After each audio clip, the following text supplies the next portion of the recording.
Regardless, and without a thought to policy, procedure, or marital discord, Mr. Sanders put them on the payroll.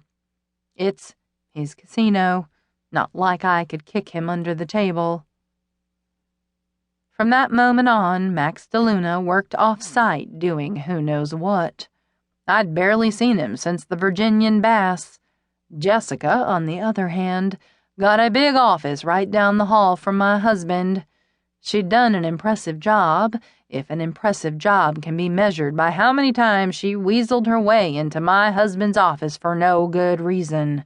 That, plus the fact that the ship was, indeed, full of ridiculously wealthy people. I was hoping to avoid the DeLunas for the duration of the cruise. That didn't happen either. Hers was the first face I saw the second I stepped onto probability. "So you're here!" Barely. I had one foot on the gangplank and the other on the teak deck when Jess popped up. She stared past me. "You're alone, all by yourself!" She clutched her heart. "No one to see you off?" She was looking for Bradley. I swear the woman is after my job and my husband. Every time the subject came up, and it was usually to always me bringing it up, Bradley somehow worked the words, wildly fluctuating progesterone and estrogen levels, into the conversation. "There's something not right with the DeLunas, Bradley, and whatever it is, it has nothing to do with me being pregnant." "You need to get to know her," he'd say. "Oh, really?" "Give her a chance, Davis. She'll grow on you." "Are you saying she's grown on you?" He pulled me close. "Oh, my pregnant Davis." Jessica met me, real me, early on, not something a super-secret spy usually sanctions. It's hard to stay super-secret if everyone knows who you are, but in her case I was ready and willing to make an exception.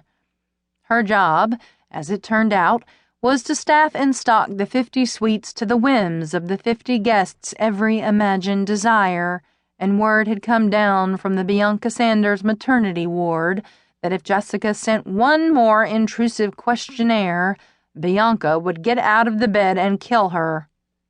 At some point, Jessica would have to be told the guest in the Sanders suite wasn't Bianca. Instead, it would be me. Send the foie gras surveys to me.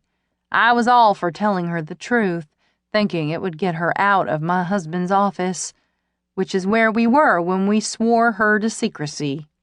"So wait." Jess looked up from the confidentiality agreement. "When I see Bianca Sanders, I'm really seeing you?" "Correct," I smiled. "That night at dinner, it was you?" "Yes." "You two are married?" "Right again." I tucked into my husband a little closer. "We are." And here we were, on probability. "Well, you just look adorable," she said. "Like a little flower, Mommy." Next to her, I felt like I was wearing little flower mommy wallpaper, enough to cover a very large wall. She was barely dressed in head-to-toe cream satin, a cropped sleeveless top over a long pencil skirt, and the skirt was slit all the way up one of her long brown legs. Jessica was runway tall and stick-thin, with long silky black hair, maleficent cheekbones, and ink-black almond-shaped eyes. To offset all the thin, she had triple D breasts. To offset all the exotic islander dark, she dressed in shades of white, vanilla, antique, and smoke. The package of Jessica was very dramatic, and she was well aware of her effect. Let's put it this way. If the whole room wasn't looking at her, she wasn't happy. And since we weren't in a room at all, Jessica spun me around, hooked an arm through mine, and chattered me to a more populated venue like we were BFFs, which was part of her grand scheme to rip my job.